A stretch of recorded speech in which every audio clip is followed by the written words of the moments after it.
So I'm going to share the screen one more time, and I'm going to go in Photoshop and say, okay, what if I want to do a neat effect in which I have a piece of text on here, and I make the dolphin image come through the text.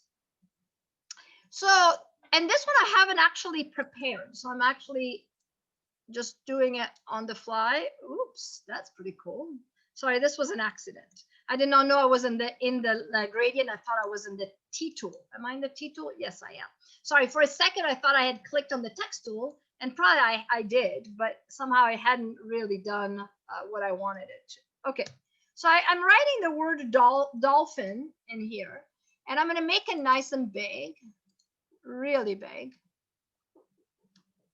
like 200 points, and I'm going to make it a big fat text, like Arial Black is a really nice big fat text. Okay, too big, as you can see. So let me go 160. All right. Dolphins.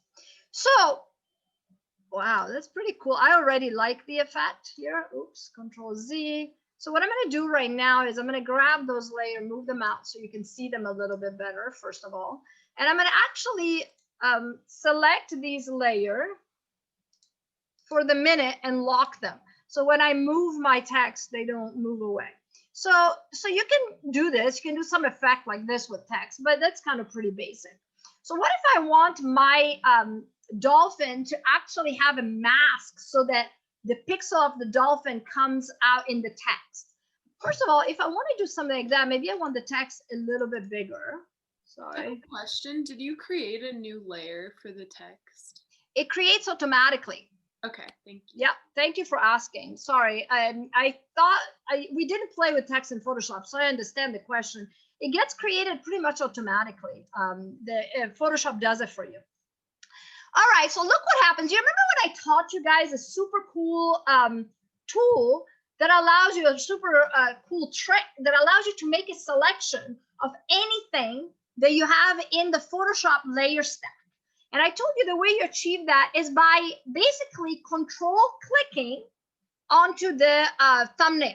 So if I click right now with control, while I'm holding control down, my text becomes a selection. So what if now I go in my in the dolphin layer, and I actually create, sorry, I forgot to do something very important. That is unlock everything. That will really help. All right. So what if now I go in the dolphin layer, obviously I unlock it, otherwise it won't let me do anything, and then I create a mask. What happens? Strangely enough, nothing happens. So let me do something interesting here. So I'm going to actually create my mask right now.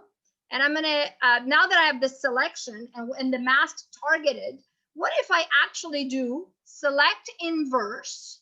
So I target the background instead, and I fill it with black. Ooh. So what happened here